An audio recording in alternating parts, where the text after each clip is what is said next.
Welcome. The executive meeting on the 29th July 2021 please ensure that any mobile device or mobile phones are switched off. If you are participating via Teams, when you are not speaking or being asked to speak, please mute your microphones. If you do not mute your microphone, it will be muted for you. To assist people viewing the meeting, could everybody participating via Teams turn off their cameras and only turn them on when speaking, and also introduce yourselves when you speak. Could members of the executive please raise their hands whenever you wish to speak. Please note that to avoid the chat function on Microsoft Teams being used inappropriately has been disabled for this meeting.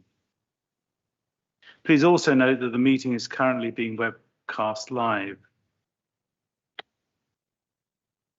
Let me introduce the people who are here tonight.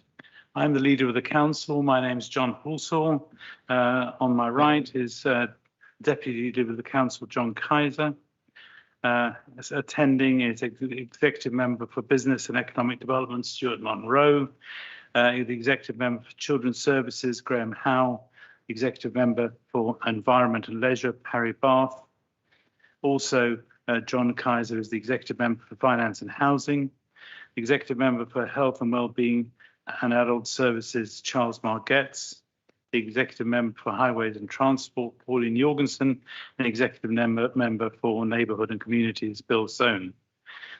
Executive Member for Planning and Enforcement, Wayne Smith, and Executive Member for Resident Services, Communications and Emissions, Gregor Murray. In attendance is also Anne Hunter, Assistant Director of Electoral Services and Democratic Services. Thank you. Before I start the meeting, may I just make a few preliminary remarks? Good evening and welcome to the last executive meeting before the summer holidays, which will be far from typical.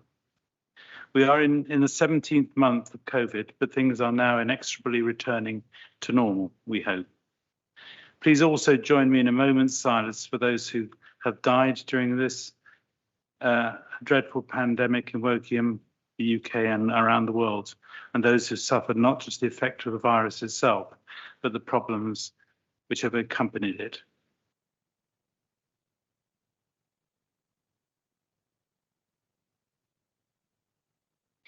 COVID cases remain high in our borough, and they are now similar levels to what they were in mid-January. While the data shows infections have dropped in recent days, this is not a true reflection of the current picture, as positivity rate remains stubbornly high. Unfortunately, the pandemic is far from over, and the lifting of restrictions does not mean the risks from COVID have disappeared. As a council, we, and particularly I, as a leader of the council and the executive, have a duty of care to our residents. And we are urging everyone to remain cautious, using their personal judgment to make the right choices and protect the people around them.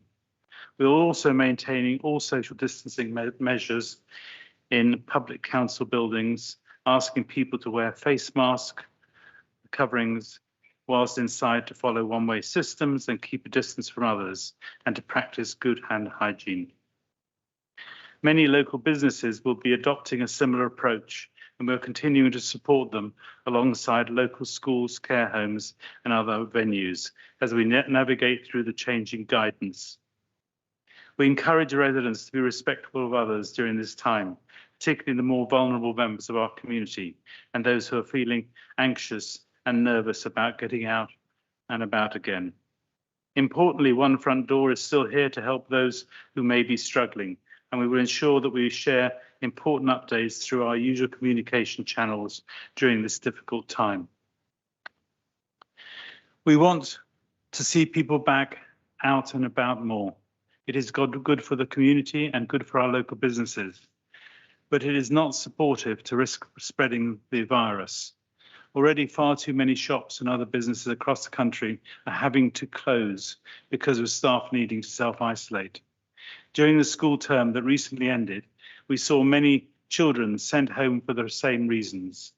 We must try to avoid that when they return in September. Although hospital admissions remain low, this stage of the pandemic is critical because it is about learning to take personal responsibility and coming together as a community to cope with COVID while understanding that others will cope differently. In the months ahead, the test, isolate, vaccinate message will be extremely important to help slow the spread and keep everyone safe. This includes taking regular lateral flow tests to check you aren't infected if you don't have any symptoms, booking a PCR test through Gov UK if you have symptoms, and staying home for the self-isolation period if you test positive. Close contacts of positive cases should also self-isolate until the rules around this change mid-August. Getting both doses of the vaccine is crucial for protecting yourself and others, and we are working with the NHS to drive uptake and arrange additional pop-up clinics to make access as easy as possible. These steps will help to protect yourself and the people around you. And we must not forget that mild illness to one person could be severe illness or death to another. Beyond the initial infection, there is also a threat of getting long COVID, which can cause long-lasting health implications. The message is very clear. Above all else, please, please, please, please encourage everyone to be vaccinated with 2 jabs. Please urge our minority groups to do so where there seems to be some vaccine hesitancy leading to health inequalities. As we learn to live with the virus, we will continue to manage the risks in front of us and put our residents at the heart of everything we do. So please be cautious, be careful, and be kind. Thank you very much. I don't believe that I have any apologies from anybody. Do I? Minutes of the previous meeting. Any issues with the minutes of the previous meeting? Could I have a proposer and a seconder? John Kaiser proposed and Gregor second. Any declarations of interest? Anything on to do with the companies tonight? No.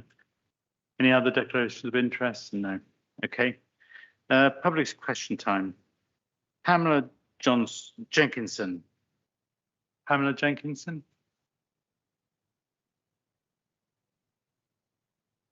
Is there a Pamela Jenkinson online? No, then she'll get a written answer. Liz Myers. Hi, yes, good evening, John. I'm here over Teams this evening. What a pleasure to see you, if I may say so. We must stop meeting like this. Indeed. Far away. Okay. Well, John, this time last year, I was party to a group complaint submitted by 76 Woking residents about your conduct with regard to your statement, comments and posts about Black Lives Matter and the tragic murders in Reading. The complaint was apparently mislaid, mixed up with other similar individual complaints and generally mishandled. Part of the resolution was that you would undergo training about the key messages of your equality policy. When did that happen and what did you learn? Thank you, Liz. Thank you for your question. And as I say, really lovely to see you. I would disagree that your complaint was not dealt with effectively. I would refer you to numerous public statements I made last summer where I apologised publicly for any upset I'd caused and sought to clarify my position. Personal letters were also sent to residents who had complained through the member code of conduct process. Since then, I've carefully studied the LGA Equalities Framework and spoken with many residents, officers and fellow members to help educate myself and others on how the council can improve and embed its approach to equalities. As I've shared before, my focus is to help create the architecture and culture within the council and the borough to make more meaningful progress in tackling inequality. In March 2021, I presented the Equalities Plan to the Council, which I said at the time was a comprehensive guide to tackling all these inequalities. This is not a hollow commitment to tick a box. Rather, it's backed up by a comprehensive action plan supported by officers from across the council to deliver real improvements for our residents and staff through 2021 and 22 and beyond. The council is currently undertaking its member development programme in which equalities training will feature quality for all our members. This will build on the comprehensive training already undertaken by all staff. We are all on the same side. Diversity, equality and addressing need must be part of everything we do and the example we set. No rational person would take any other point of view, and no responsible person would play politics with this issue.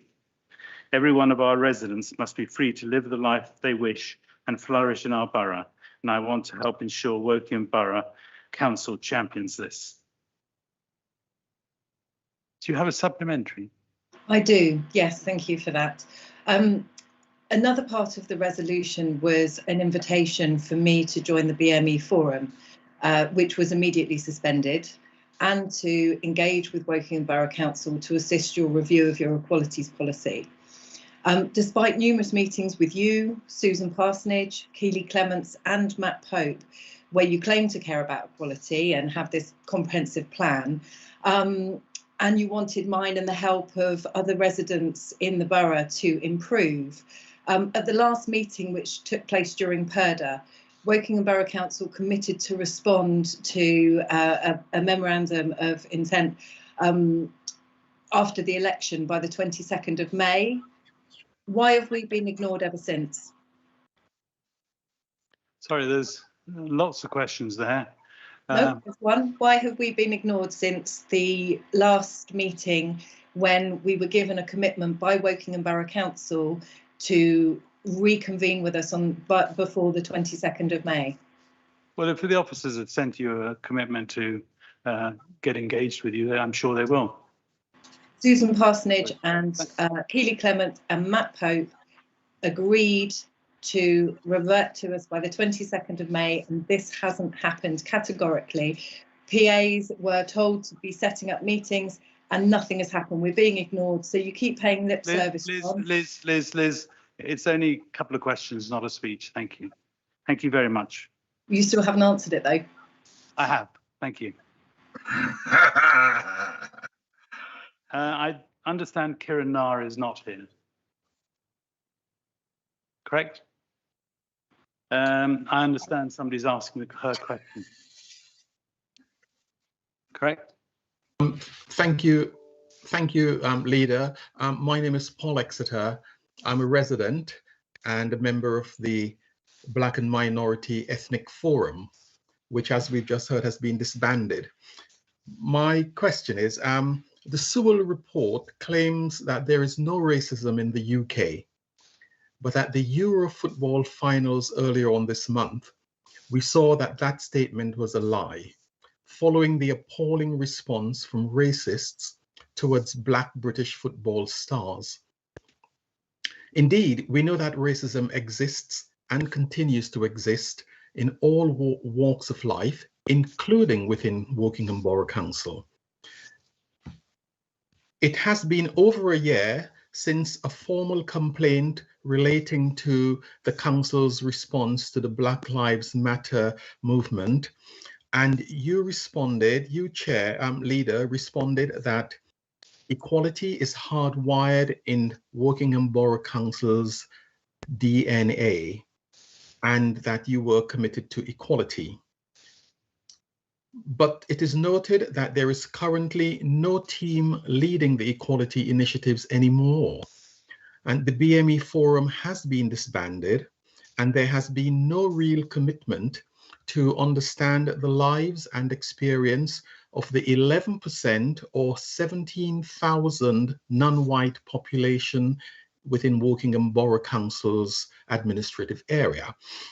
So I ask you, Leader, what tangible and meaningful actions are you really taking to foster good community relations and eliminate racism in the borough under your control? Thank you. Paul, it's great to see you, and you've corrected the question, because the 155,000 of the non-white population was a little erroneous. That would have been wonderful, wouldn't it? It would be different. With the current Office of National Statistics data estimates a population of about 13% identifies as something which is other than white, which would be approximately 22,000 people. The census data will be refreshed next year, and this will give us a more accurate position. I refute the suggestion in the question that we have scrapped the BME forum. Indeed, we haven't. We are very keen to take an enabling road to support the BME forum to deliver on its objectives, purposes and activities. We respect the desire of the forum to be autonomous, and we will work in collaboration to understand the best way we can forward. But why the overt concentration on the non-white community? The borough is interested in any of its residents who suffer prejudice or harm, with a view to mitigating, eliminating and repairing the prejudice or harm. I have spent much of my life engaged in sport, both doing it and coaching. I feel genuinely sorry for sportsmen and women who do not do as well as they might. But hey ho, we did get to the final of the Euros, which is quite an achievement. We need to celebrate the positives and not dwell on the negatives. Well done, the England football team, all of them. The council launched its equality strategy, Tackling Inequality Together, in March 2021, which includes a detailed action plan with 7 specific work streams. The management of our equalities programme continues to be led by the Insight Strategy and Inclusion team as part of the Community's Insight and Change Directorate. This team has recently bolstered its support to the equalities agenda by appointing an interim equality lead who has a raft of expertise and is now working with us 3 days per week, a senior specialist equality, diversity and inclusion officer who will start with us in August, along with a service manager of the Insight Strategy and Inclusion team who is joining us in September. The equalities programme is continuing to deliver against the actions as outlined in the plan. The 7 specific work streams are led by senior managers across the council. To ensure ownership and accountability, the programme team has recently published an easy read version of the action plan, so more of our residents can access our plans, as well as publishing a community profile to help residents, businesses in the borough, and officers to better understand the makeup of the community. As part of the equality programme, the council is continuing to support the external review of the BME forum, which has included over 30 one-to-one interviews and group discussions, and expects to soon be able to work with the forum to understand how it wants to incorporate the findings from this review in its future activities. As stated within the Council's Equalities Action Plan, this review is scheduled to be completed by the end of 2021. A key piece of early feedback from the consultants has been the broad ambition for the BME Forum being more independent and self-sustaining in the future, which will be factored into our planning. Due to the global pandemic, for the past year, our engagement activities with ethnic minority groups have been primarily focused on the most urgent need to promote COVID safety advice, supporting groups to deliver safe activities, and to encourage participation in the vaccination and testing programs that have been quickly implemented to stop the spread of the virus and get us back to normality as quickly as possible. These activities have been largely successful and well received. We have provided weekly COVID and community updates to all faith and community groups directly via email and with targeted one-to-one support, working with local ethnic minority groups to agree communications messages on accessing COVID services, vaccination pop-up sessions at a mosque, PCR testing at the Gurdwara during surge testing, and direct engagement with the local employers to vaccinate migrant workers.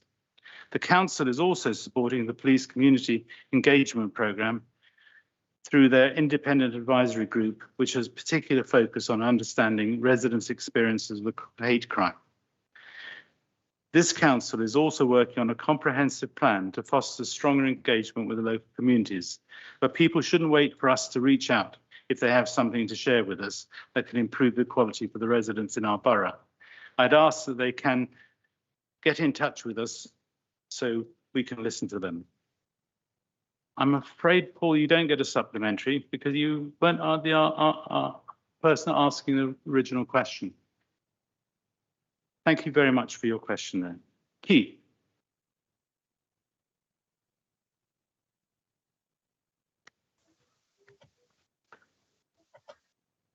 Keith Carr? Yes, I'm here, but I think you've cut me off, John, but that's all right. Can you hear me? I can hear you very clearly, so I can't see you. Well, that's a benefit to you. Can I just say welcome back, John? It's good to see you in the chair in leadership again, giving the firm smack of leadership to a recalcitrant council. My question is this. The Black residents of Wokingham are suffering from the weight of discrimination they endure in their daily lives, going out the business of living and working in Wokingham. What contacts have you had, or the Chief Executive had, with representatives from the Black community of Wokingham Borough Council, and what tangible or practical actions have you taken to assuage these discriminations? Thank you, Keith, and always a pleasure to see you, but I can't at the moment.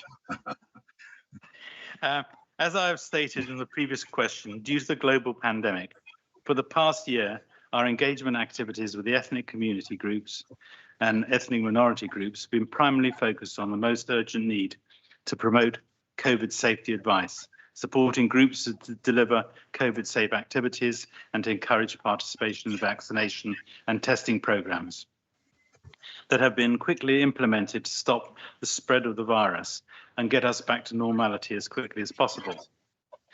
These activities have been largely successful with positive vaccination rates for ethnic minority residents and the avoidance of significant COVID outbreaks. What you can do to help is to ensure that all members of the community that you are engaged with have 100% vaccination rate. That's a task which eludes us all at the moment. Internally, we have several staff support groups, including the Ethnically Diverse Staff Network, which meets monthly, and a members equality group who have worked together to provide oversight for the launch of our equality strategy earlier this year. Our support for the external review of the BME Forum has continued, including contacting representatives from the Black community to participate in the one-to-one interviews and focus groups. This review is expected to be completed soon and its findings shared with the BME Forum to assist in deciding what next steps it wants to take for the future activities. This is in line with the Council's target within its Equality Strategy Action Plan of supporting the BME Forum to deliver on its objectives, purpose and activities. The Council is also engaging with our ethnic minority residents in partnership with the police through their Independent Advisory Forum, which has an independent advisory group, I should say, which has a particular focus on understanding resident experience of hate crime. As mentioned in my previous response, this council is also working on a comprehensive plan to foster stronger engagement with local communities. But if there's anyone who has an insight in how to promote quality further, please don't wait. I'd ask they get in touch with us so we can listen to them immediately. Do you have a supplementary, Keith? Inevitably, John, inevitably. That's a long list of words and promises of jam tomorrow. But as the leader of the council and the chief executive, Susan Partridge, of Wokingham Borough Council, what do you suggest to the Black residents of Wokingham Borough Council? What more can we do to get the council to take its knees off our collective necks? Well, I think I've said the real issue we're facing at the moment is to attack vaccine hesitancy in our borough, and the health inequalities with minority ethnic groups are very substantial. So what you can do to help is, particularly with the Caribbean community, ensure that everybody is vaccinated, 2 jabs. That is a really practical part. And the other, no, you don't get any more questions, Keith. No, I was going to help you. No, and the other thing that you can help us with is on the BME forum, which we're reaching out now to get the BME forum up and running. The BME forum is not the property of the borough; it is the property of the BME forum, and we would like to have it up and running. Hopefully, as soon as we can physically start meeting in the latter half of the year. Thank you very much, Keith. Thank you, John. Hearing from you, I'm sure I will. Many a times more, John, many a times more. I look forward to that. So I think that's all the public questions. No? Hello. My name is Peter Major. I did raise a question in writing. Public questions then. Excuse me. Leslie Doyle. Yes, good evening. My name is Leslie Doyle. My question is, regarding agenda item 28, climate emergency community deliberative processes, why has this document been put to executive for approval when the Overview and Scrutiny Management Committee raised a number of concerns about it that demonstrate it lacks any credibility? Well, thank you for your question, and thank you for coming along tonight. The Climate Emergency Community Deliberative Processes report was discussed at the Overview and Scrutiny Management Committee on the 7th of July of this year.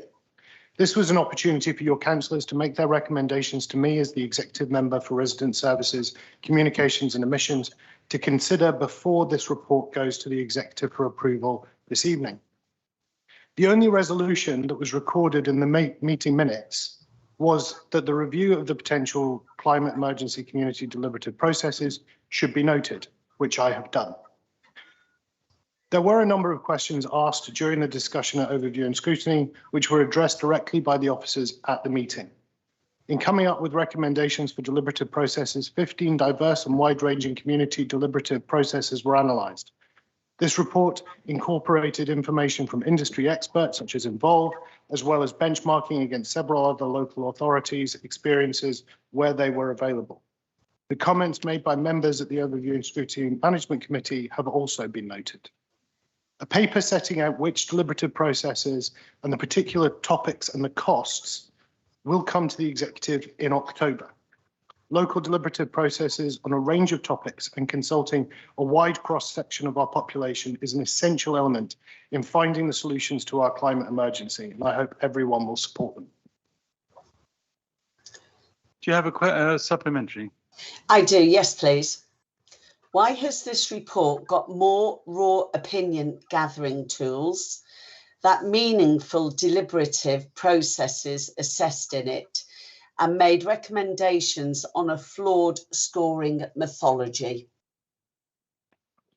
So the processes that were looked at are the ones that are published on the website of an organisation called Involve. They are experts in running local deliberative processes around the world. They've done it in this country, they've done it in other countries, they've done it for councils, they've done it for entire nations.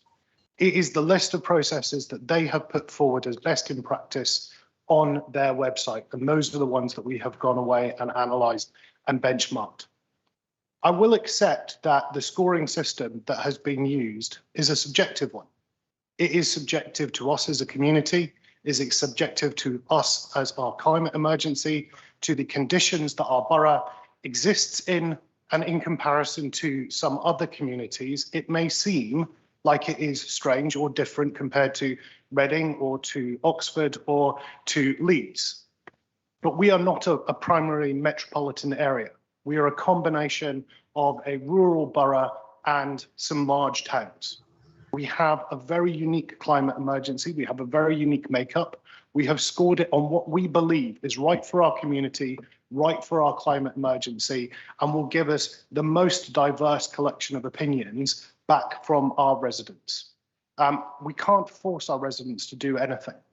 That's not within our power. We have to work hand in hand with our residents.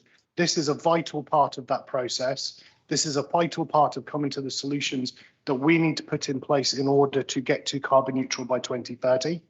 I'm hugely supportive of it, and I hope that going forward we will have a multitude of local deliberative processes on a variety of different topics. And some of them are going to be open to a large number of residents, and some of them will be very focused and conducted in a certain place at a certain time with a specific cost section of our community.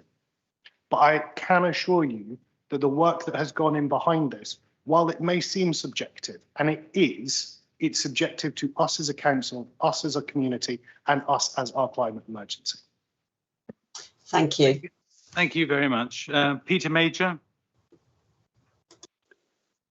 Chairman, councillors, good evening. My name, yes, Peter Major. I'm afraid my camera's not working because it's my first time on Teams and I haven't cracked with technology. I'm not just being shy. You are forgiven. You are forgiven. Thank you.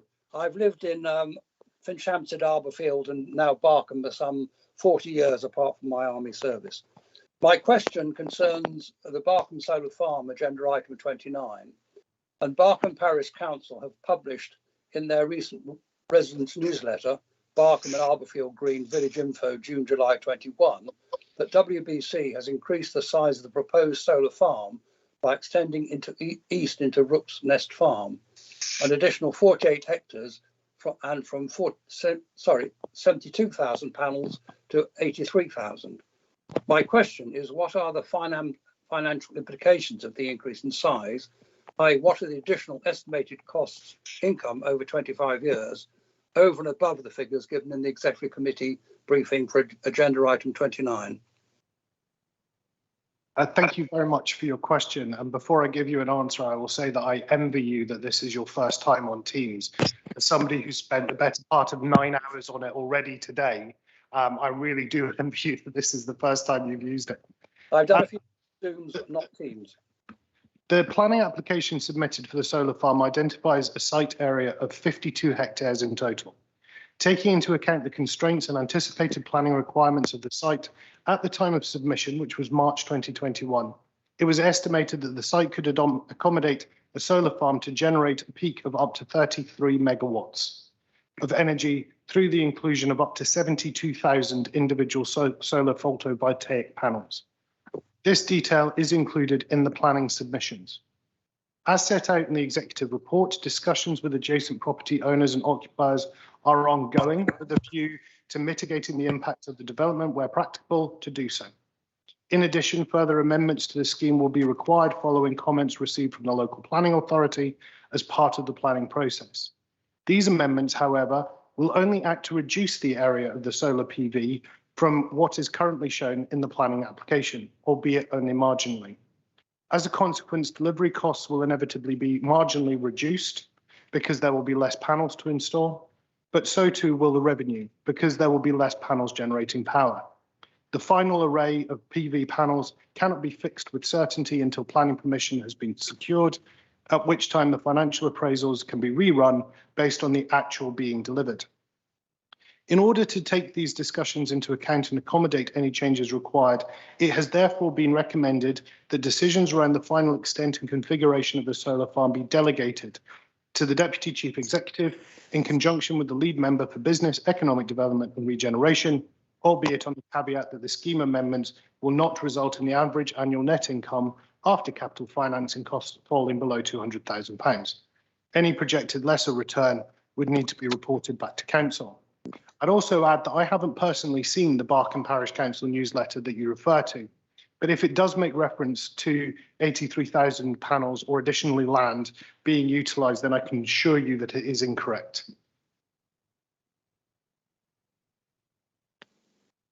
Peter, do you have a supplementary? Well, yes, I'm slightly confused. I mean, is Barkham Parish Council incorrect about extending into Wolf's Nest Farm or just on the number of panels? My understanding, having asked the question myself today of the officers, is that they are incorrect on both fronts. There will be 72,000 panels in the area that has been identified in the planning application. As I said, I haven't seen the Parish Council newsletter myself, but if you send me a copy of it, I will gladly ask the officers to speak with the members of the Barkham Parish Council and ideally correct the mistake publicly. Right. I'm not sure in that case. Thank you, sir. Have a supplementary, because my supplementary was going to be when will Thank you, Miss Peter. Thank you. Andy Croy. Thank you. Am I audible and visible? Very nice to see you. Nice to see you too, John. Sorry, you can take your mask off. I won't contaminate you from here. So this question is going to Gregor. Good evening, Gregor. And again, it relates to the agenda item on deliberative processes. So the weighting method in the Council's review of local deliberative processes places more emphasis on cost and speed than it does on the potential for discussion of the variety of participants. It also excludes any weighting given to the ability of residents to influence the scope and content of the plan. With the weighting choice employed, the report was bound to reach the conclusion that a cheap and quick way of consulting is best. With the climate emergency plan supposedly having a budget of 71 million, it is astonishing that the weighting for a few £1,000s of cost were given such importance. With no consultation at all on the measures residents were prepared to see implemented, it is even more astonishing that these proposals only relate to the plan as it stands and do not allow meaningful additions to the plan to make the plan as good as it can be. Leeds, Oxford and Camden councils have all had successful citizens' assemblies. Why is this council going to such lengths to rig the appraisal on the consultations rather than simply opt for the most democratically legitimate and effective form of local engagement, a citizens' assembly on the climate emergency? Thank you, Andy, and it's good to see you. Woking Borough Council recognises the vital importance of community engagement and participation in tackling our climate emergency. The Community Deliberative Processes Options Appraisal was a robust investigation and analysis of 15 varied options scored against factors locally important to the particular challenges faced in Woking Borough in tackling our climate emergency. The report incorporates information gathered from industry experts and case studies from other local authorities' experiences in the field. Therefore, the report is a balanced scorecard aiming to guide decision-making on the most effective options. The processes explored would not exclude gathering information from a cross-section of the community and would ensure voices are heard from key stakeholders, including young people, the voluntary sector and the business community. The selection process sought fairly to select the most appropriate processes for Woking Borough. The examples mentioned in your question above are cities which face different challenges and issues in tackling their climate emergencies. The climate emergency is an urgent problem that needs to be tackled in a time-sensitive manner. Engaging and empowering residents and stakeholders to be part of the solution is a key stage of the way forward. Although initial implementation of the process may be scored on time efficiency, engagement with residents and stakeholders will continue to be an ongoing process and priority in the climate emergency agenda as set out in the action plan, which is a living document and constantly evolving.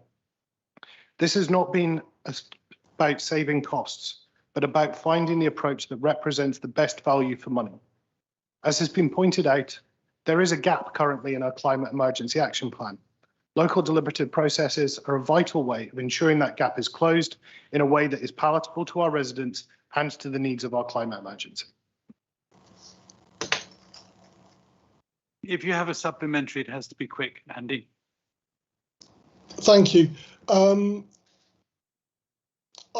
guess my point is that there is nothing in the current sort of range of deliberative processes that are likely to come out of this that are going to empower residents to think they can change the plan. Now, you keep mentioning that we cannot drag residents along. Yes, I've got a minute, John. So and that we cannot make residents do things. Now, the only way we can get people to change their mind is by having a citizens' assembly. None of the other processes will allow that. So my question is, why do you not trust the residents of Wokingham Borough to have a proper say on this most important issue? I fundamentally disagree with you on that. I actually trust the residents of Wokingham Borough so much that I am prepared to put very specific questions to them and ask them for their opinion via a multitude of different engagement mediums, rather than just by one, consulting on climate emergency as a whole. I want to look at, for example, how we go about reducing the amount of waste that we generate as a community. If we did that as part of one massive climate citizens assembly, it would only be a minor factor in the amount of time and effort that group of citizens would be able to consider. They would have to look at a multitude of other things as well. What I want to do is break our climate emergency into a multitude of different elements and do the most appropriate deliberative process for each element of it. Now, I see you shaking your head at that, Andy, but that's only because you know that there is absolutely nothing to be gained for you. This isn't a dialogue. From agreeing with me. Andy, this isn't a dialogue. Andy, thank you. Helen Palmer, we're actually out of time, but if you ask your question quickly and succinctly, I'll take it. Yes, I can do that. Can you hear me? Yes, perfectly. Good. This is to do with the school meals contract, and my question is this. School meals are chosen by pupils from a menu produced by Caterlink on behalf of Wokingham Borough Council, who manages the contract. Could the relevant councillors and officers please insist on two small but important changes to the menu? Firstly, to implement a meat-free Monday every week. Currently, this meat-free Monday is on 2 Mondays out of 3 in all schools, while continuing to offer fish but no meat on Fridays. Secondly, to offer a vegan choice every day. Currently, vegan choices appear just 2 or 3 times a week. For many children, school lunch is the only solid meal of the day. It needs to be nutritious and balanced. In the past, it was believed that children needed regular meat to provide protein and iron, but research shows that lentils, beans, and corn provide these and other nutrients in abundance and without saturated fat. Therefore, I'm asking for a healthier menu, not an impoverished one. It is vital that every day of the week, every child can select a meal which respects their ethics, religion, culture, and food allergies. Meat has a big carbon footprint. This change will make a small but significant contribution to the borough's carbon reduction target. Thank you, Helen, for your question. I absolutely agree that the school dinners are an important meal to keep pupils sustained. Catering company and WBC agree a menu which is submitted to the schools to consider at the beginning of each year. And each school understands the demographics of its children. Therefore, it is they who can make changes, taking into account their children's ethics, religion, culture, and food allergies. We will pass on your suggestions to the schools to extend meat-free Mondays and daily vegan choice. Schools do promote healthy dieting and now have much about climate control in their curriculums. Children today, like many other things, have a better awareness of these subjects than the parents, and it is the children who would choose what they consume, hopefully healthily. And I would also just add that earlier this month, there was the first Schools Council. And I would say for anyone that witnessed it, including the ex-Prime Minister Theresa May, they're a very erudite and eloquent bunch of people, and they were very forthright in their ideas coming forward. Thank you. Thank you, Helen. Do you have a quick supplementary? It's got to be really quick. Yes, at present, under the National Food Standards for school children, schools are obliged to offer meat 3 times a week, fish once a week, and dairy every day. In view of what you were just saying about pupils, schools, and the council making the choices, will the council please lobby the government to remove these rules and give councils and individual schools autonomy as academies have? Well, thank you for that, Helen. I think it's within your power, within your national vote, to lobby your MPs to get national government to change its policies. We have certain powers over schools. Schools are academies, which are independent of the local authority in this respect. And we don't quite have that command and control that we used to have in the past, but certainly we can mention it to government in the future. Thank you very much. That's the end of public question time. And I have a few members' questions. Jackie Rance.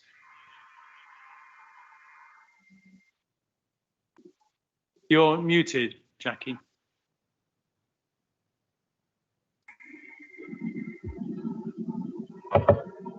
You're not muted now. You're still muted. You turn yourself on and off.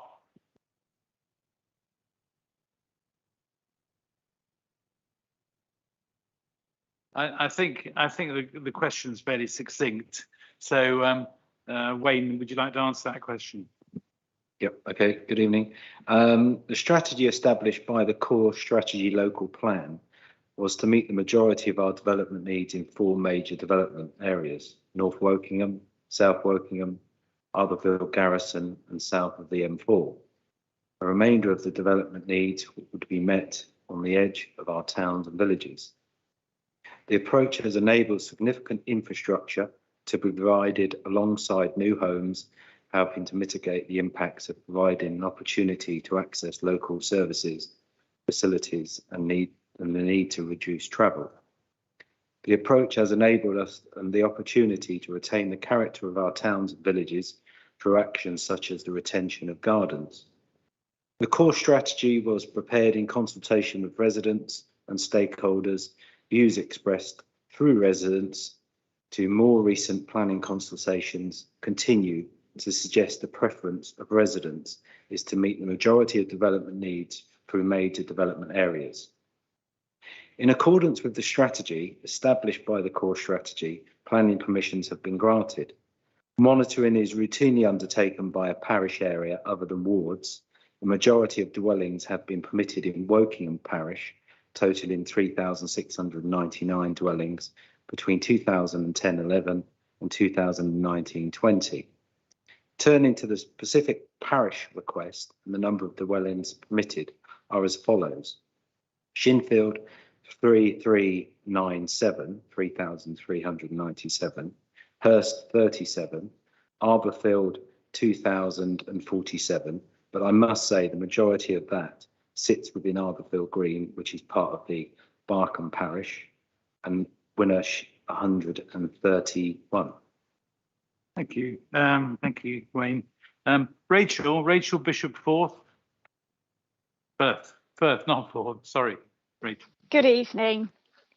Thank you very much. My question is, how many public health funerals has Wokingham Borough arranged during the last 2 years, ensuring that all residents are treated with dignity in death, even if they or their relatives cannot afford a funeral?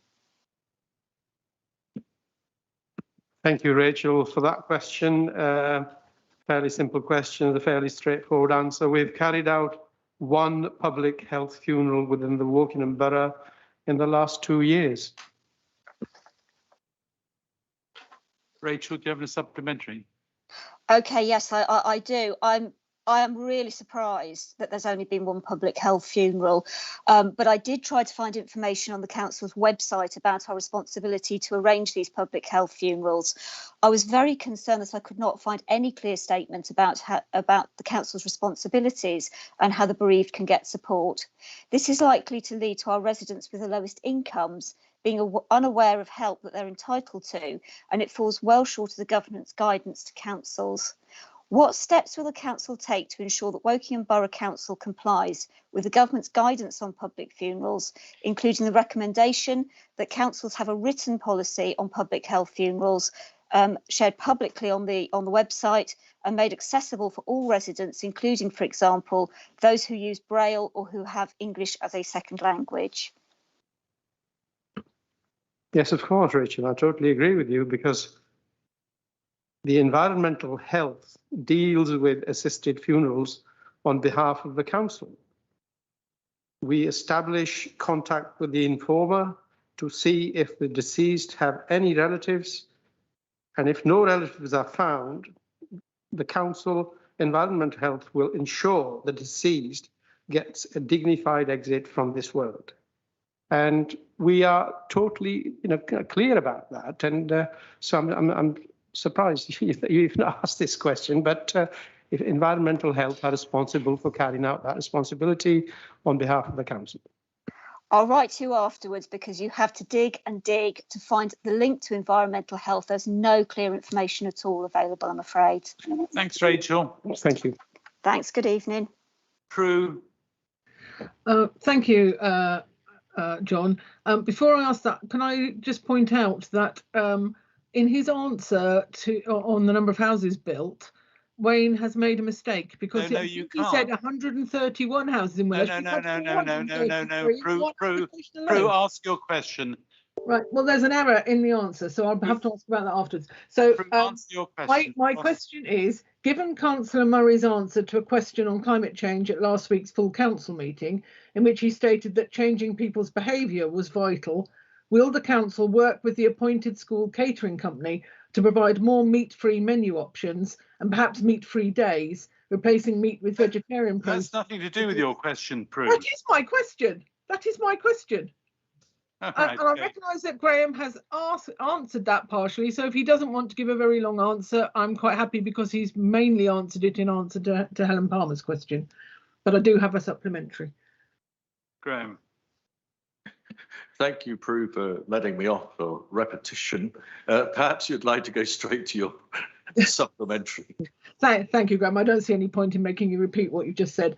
I understand the where we are with menus. I do want to make the point that in this report, it mentions things, for example, like this local supply chain, but includes that because it will help the local economy, and doesn't mention the benefits of fewer food miles for the climate emergency. So my question is, how can the council get to grips with the need to really drive change through in the way that's needed? So what will you do to ensure the climate emergency is the top of people's minds whenever services are commissioned or tendered?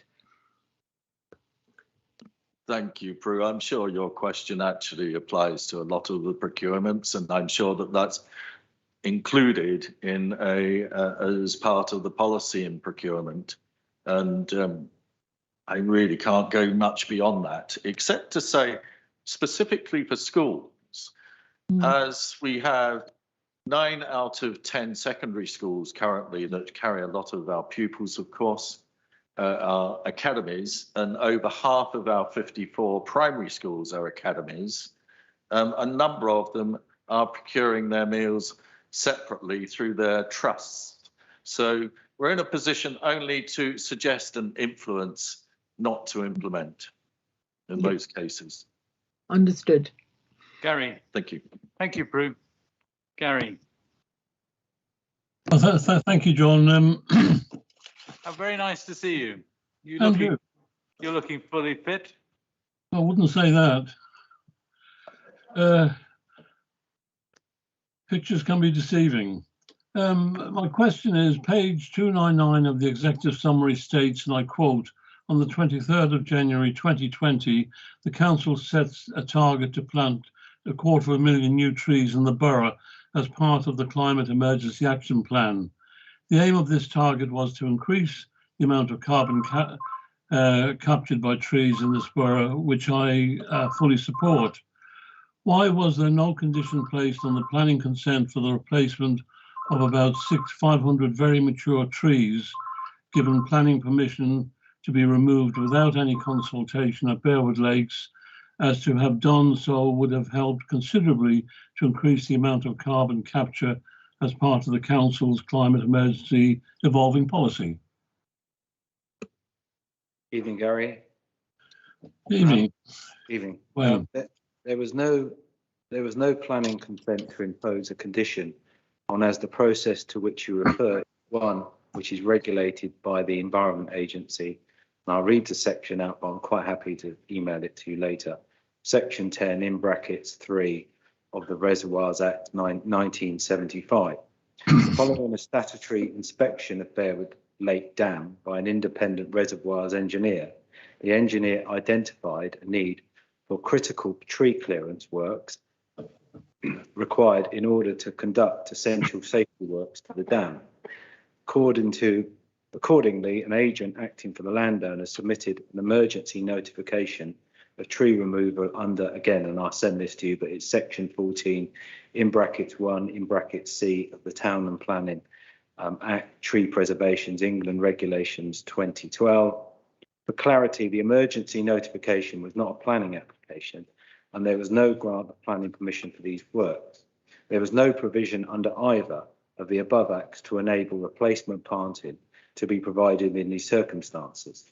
However, the council is working closely with the landowner, and as part of our plan of planting the 250,000 trees to identify potential for some replacement planting in the nearby in suitable locations.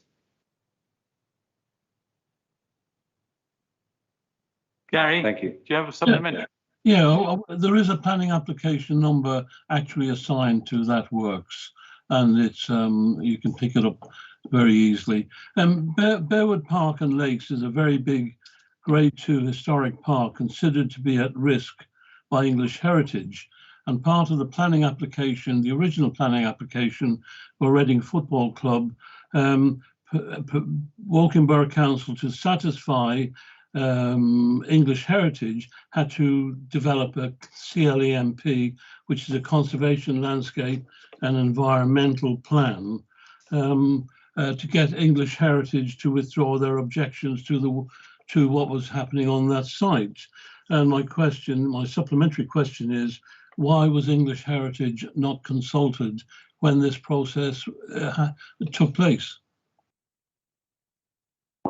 I honestly don't know, Gary, but I will find out and I'll come back to you.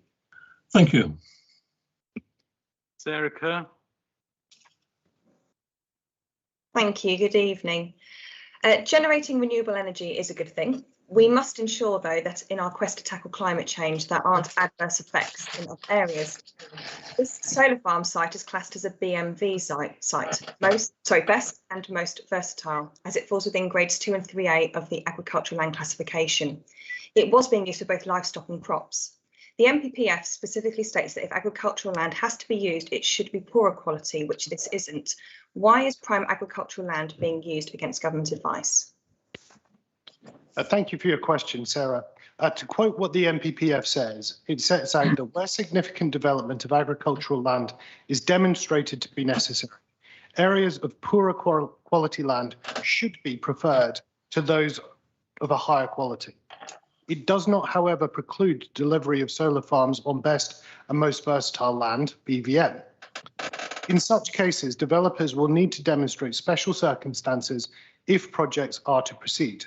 Such special circumstances may include the wider environmental benefits associated with increased production of energy from renewable sources.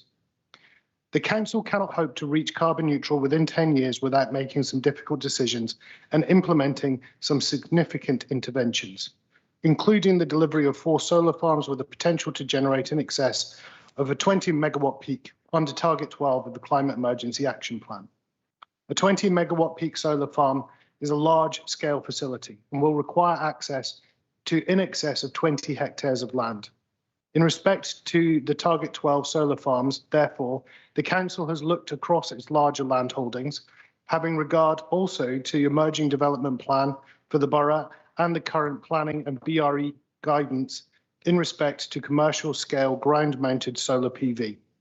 The potential for this project to contribute towards the CEAP is clear, as outlined within the executive report. WBC do not have control of 4 alternatively preferable sites of significant scale to facilitate delivery against this fundamental CEAP target. The planning application has now been submitted and is awaiting determination by the local planning authority.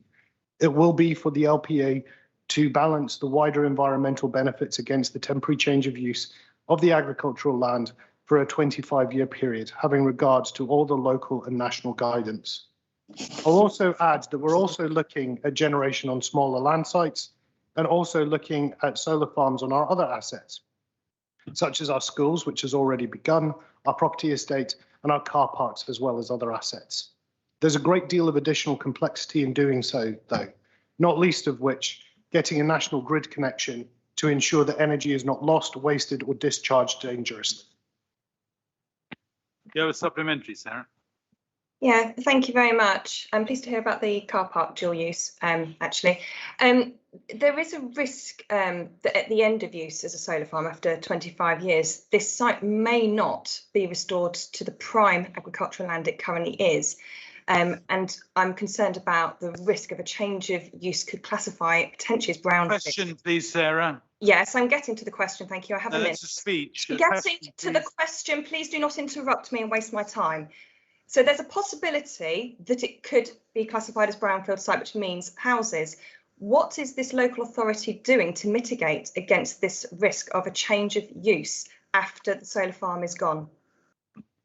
It's a really interesting point that you raised, Sarah. Yes, there is the potential risk that it might be classified as a brownfield site at the end of its use. But my understanding of planning guidance and the regulations in relation to this is that we won't be the authority that determines whether or not it will become a brownfield site. It will come down to national planning guidance that would determine that, not us as a borough. My personal intention would be that it returns to being farming or it continues as being a solar farm long into the future. But we can't guarantee that right now. But what we can guarantee is that by turning into a solar farm right now, it's not going to be turned into housing right now, which definitely would never be returned to farming use in 25 years' time. So my personal view is I'd much rather take the potential that it might become a brownfield site over the actual of it becoming housing. Thank you very much. Thank you, Sarah. Moving on. That's the end of the public and members' questions. John, Revenue Budget Monitoring Report.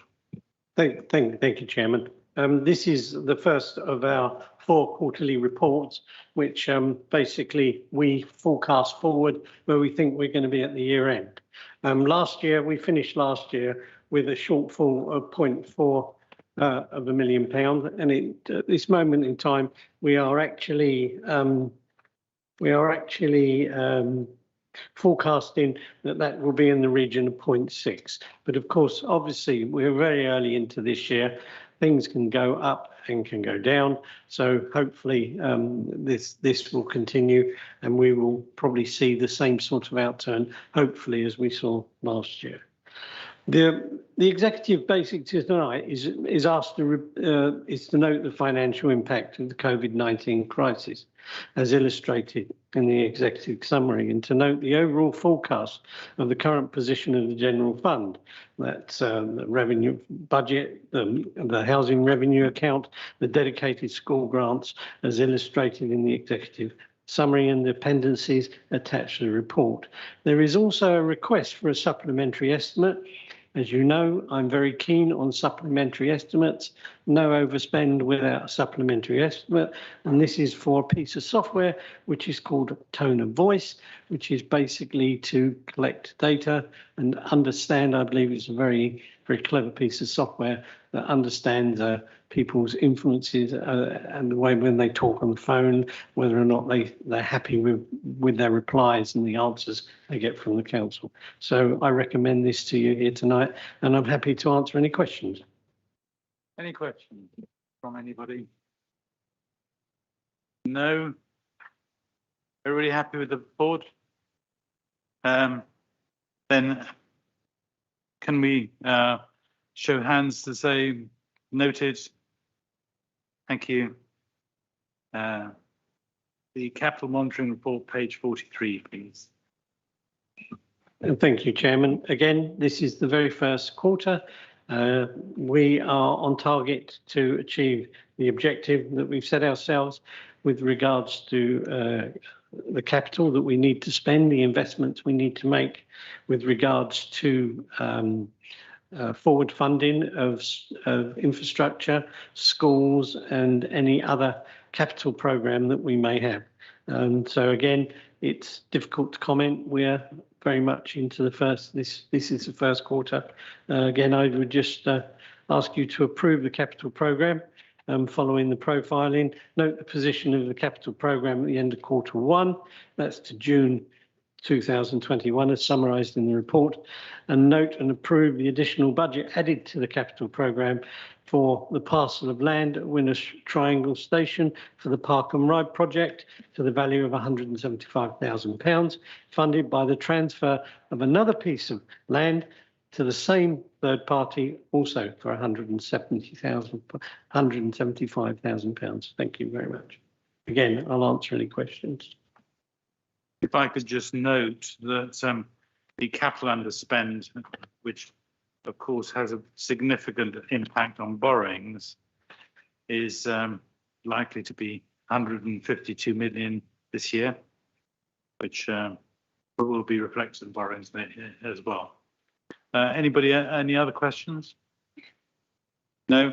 Can we take the recommendation then, which is approve a note and note and note?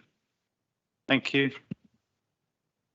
Moving on, Wayne, page 51, local development scheme. Yes, seeking your approval this evening, basically for the local development scheme. It's quite simple. It lays out our timetable for the local plans, which includes minerals and wastes. And it basically gives you a timetable of how that's going to happen over the next few months. I don't think there's very much to say. It's quite straightforward, and it's just getting us out ready for the next stage of the local plan. And when do you expect the next stage to be? Consultation. Plan is to go to executive the end of September, potentially a special executive the beginning of October, but we will go out to consultation by the end of October. Okay, thank you. Any questions? Everybody happy with the recommendation? Which is the executive report adopt the local development scheme as attached. Everybody happy? Thank you. Page 65, the commercialisation strategy. John. Thank you, Chairman. This basically is a piece of this is our strategy, which, as you know, over the years we've become more commercial as a council to good stead, basically adopting some of the more the rules and that you would apply in normal businesses.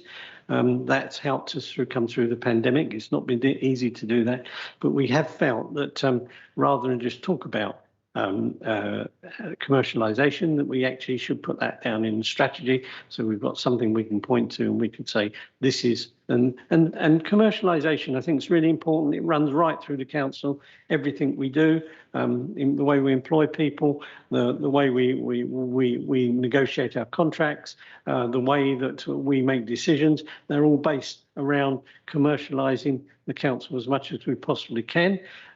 As a commercial entity, if we do make surpluses or we make profits, there's only one group of people who benefit, and those people are the residents. So if you like, the shareholders are the shareholders of our commercialisation, our companies are the residents. So if we make £1 million in a company, in a housing company, that £1 million is made for the residents, and that's used to purchase services.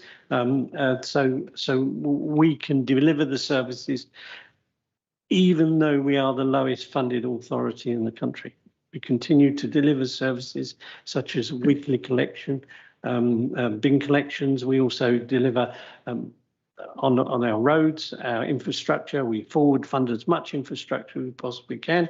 We've got some going on at the moment, such as 9 Mile Ride. Now, we wouldn't be able to do that if we weren't commercial in the way we approach what we do. So I ask for this to be adopted as attached in Appendix A, and to delegate to the Chief Financial Officer the authority to revise and update the strategy as is required, because it's not going to sit on the shelf. It's a working document, and as we move forward, we will change it. Thank you. Thank you. Everybody happy? Thank you. Page 91. Good Lord, it's you again, John. Procurement strategy. Thank you very much. We, as you probably know, CIFA, who in fact they review, basically they're the organisation that look at councils and local councils to make sure that what they do is robust and prudent and they follow the rules. They came in to see us.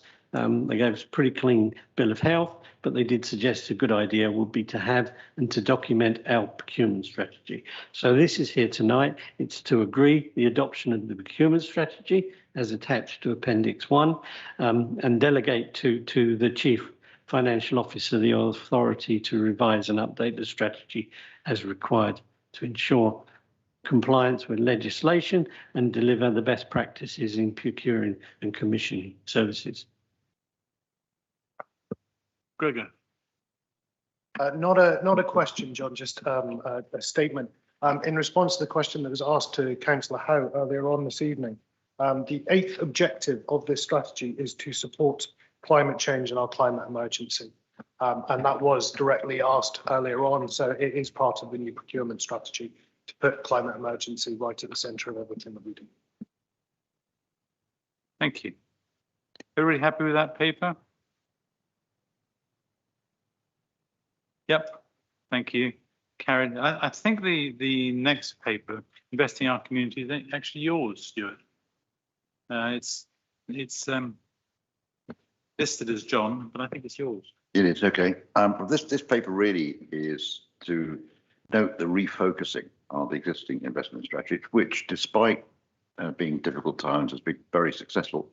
To note the delegated authority given by the council to the Deputy Chief Executive in consultation with you, the leader, John, and you, John, the Executive Member of Finance, and myself, to make a recommendation to the Deputy Chief Executive. So the purpose of this report really is to agree the changes to be delegated authority with regard to investment criteria as set out in Appendix A. Happy to take any questions. So, any questions, John? It's not a question, actually. I just wanted to expand slightly on it, Stuart. Part of the reason that we're doing this is because the Public Loan Board has changed their criteria. So we will only be investing in borough, okay, or partnership with somebody outside the borough, but for the benefit of the borough. I think the important thing in this new strategy, if you look, there are a number of criteria, and that criteria is pretty. I'm priorities. I mean, service. It's basically enriching lives, safe, strong communities, changing the way we work, clean borough, right homes, right place, keeping the borough moving. So it's very much we're moving away from the property investment group to the community investment group. Thank you. Thanks, Jim. Thank you, John. Any issues with anybody? Everybody happy? Thank you. Carried. New contract for heating services, which is you, John. As you know, we have about 2,800 social homes in the borough. Safety is very important, but also climate change, the word again, is very important, that we make sure that these houses are not only fit to live in, but they meet all the latest standards. We do have 100% decency, which is quite an achievement with our social homes. And we are out to tender at the moment for a new supplier for the heating of these homes, providing hot water and heating. We are very much looking for a partner in this now at the moment who will be more in tune to climate change, will specialise in things like heat pumps and all the alternative, or it was no longer alternative, is it? All the new stuff that's coming through to enable our own owned council homes or social homes to be as clean as possible. Thank you. Any questions, issues? I just note on page 121 en passant that our housing stock is now 2,770, which is quite substantial as a housing stock, most of which was in the HRA. Everybody in favour? Anybody against? No, all carried. Thank you. Then 125.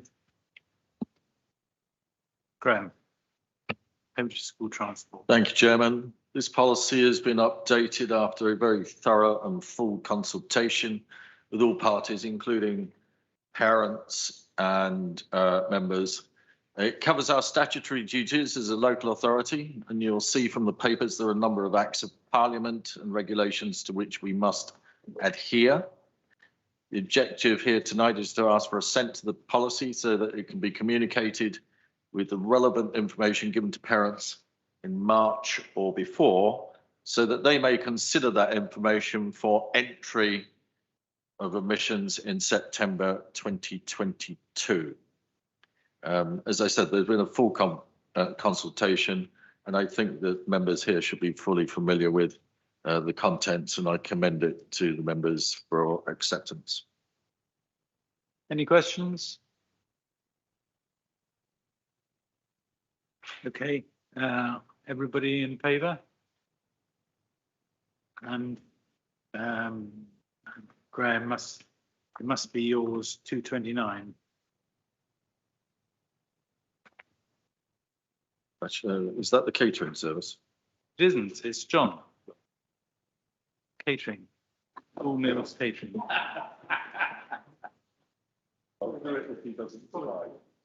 School meals catering. Look, I'm not fair.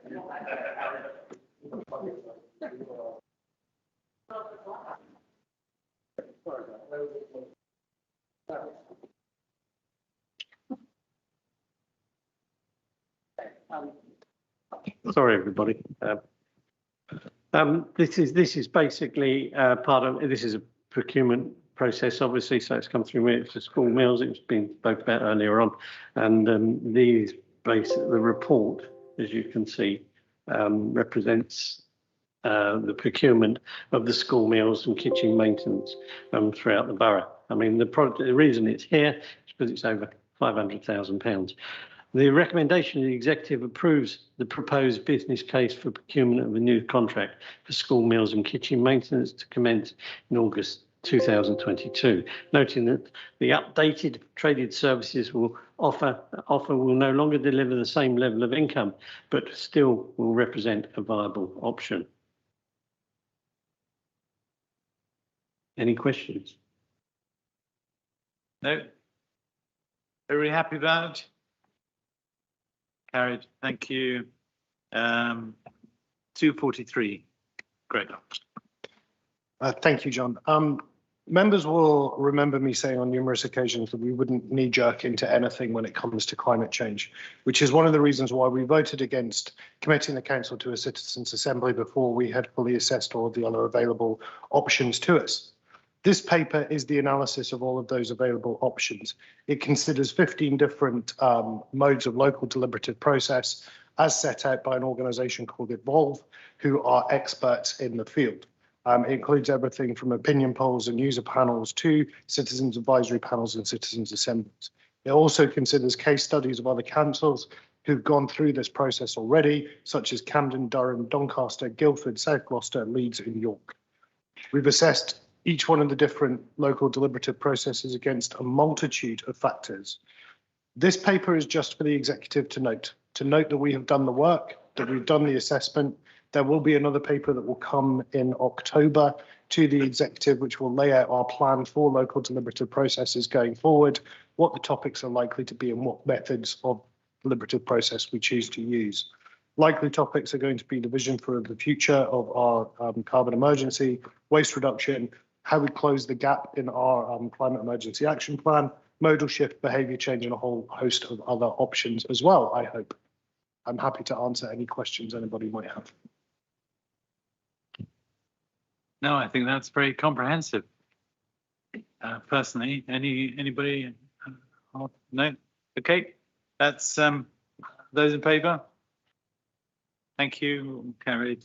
287 is John, I guess. Gregor. 287, Gregor. Yeah, so this is the paper around the proposed solar farm in Barkham. It asks the executive for approval of £20,283,000 in borrowings to fund building a solar farm of up to a 36 megawatt peak capacity on land that we already own in Barkham. This is the first of our proposed solar farms. In itself, it will reduce our carbon footprint as a borough by approximately 1%, or the equivalent of the council's energy use on an annual basis. It also comes with it an opportunity to plant roughly 18,000 trees, protect and improve our hedgerows and our public rights of way around the site as well. After running costs and servicing the debt, the projected annual revenue based on current energy prices is circa £500,000 a year, which is a fantastic return that we can then use to reinvest into other climate emergency initiatives, some of which will come as a net cost to our community. I'm happy to answer any questions. Charles. Also had to take that off then. Gregor, I particularly welcome the comment you just made about trees. In particular, I would ask that obviously they're planted in areas where they're going to screen this from California Country Park, nearby roads, etc., etc. I also wanted to pick up a discussion that you and I had some months ago now. I know a concern of my residents is about construction and lorries accessing this site. And at the time you said to me the plan was to move big materials to a yard and then bring them in nearby and bring them in on much smaller lorries to avoid this problem. And perhaps you could clarify what the latest thinking is on that, please. My understanding, Charles, the last conversation I had was still very much in line with that thinking. So yes, the big materials will be taken to a site nearby where they will be held and then moved in smaller vehicles so they don't generate disruption. Typically what will happen with the larger items, which are the solar panels themselves, is that they will be held at the docks until we actually need them, at which point they will be brought in almost on an on-demand basis. That might be subject to change, and I will have a conversation with the energy team following this evening to clarify that, but they certainly haven't indicated to me at all that there is a change in that plan. Any other questions? So the recommendation for the proposed solar farm is carried. Thank you. Unanimously. So last one of this meeting, page 299, carbon capture by planting 250,000 trees. Wayne. Yes, save the best to last. I'm looking for funding this evening for 350,000 capital borrowing. As you know, we were very successful, led by Gregor, in getting a grant from Woodland Trust, second highest amount they paid out, 300,000. But that's for trees and trees only. What this does is phase one. It enables us to get the project team in place and to develop the strategy and to work with landowners, not just us, because in order to plant that amount of trees, we're going to need around about 250 hectares of land. So we will need to work very closely with towns and parishes. And as you can see, it's noted that this is an invest to save programme. So once the whole programme is complete, we then start going into saving and making. Any questions? Well, I need to remark that this is a remarkable programme, and well done to you and Gregor, really. Any other questions? Those in favour? Carried. Thank you. Then this ends the executive meeting. There will be a short break, and we have an extraordinary meeting after the break.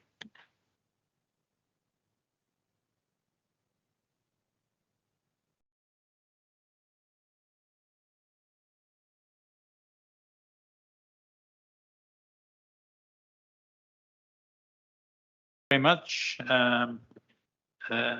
Just convene the extraordinary executive meeting.